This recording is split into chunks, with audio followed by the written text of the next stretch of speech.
আসসালামু আলাইকুম। Hello guys, শ্বশুরবাড়ি মাছ ধরছিলাম। কি মাছ পেলাম দেখতে থাকুন। শিং মাছ এবং কই মাছ, আরও ছিল বাটা, আরও বিভিন্ন প্রকারের মাছ ছিল। তো বসি দিয়ে ধরছিলাম আর ওই বড় বড় মাছগুলো ছোটানোর চেষ্টা করছিলাম। বসি ফালাইলে উঠে, বসি ফালাইলে কই মাছ, বড় কই মাছ এবং শিং মাছ ধরলাম। আরও বিভিন্ন প্রকার মাছ ধরেছি। ধরা পড়ছে।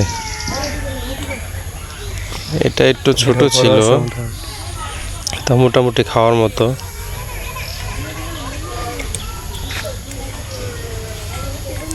ধরো ধরে টান দিয়ে ছুটাই নেও। মাছগুলো ভালো আছে।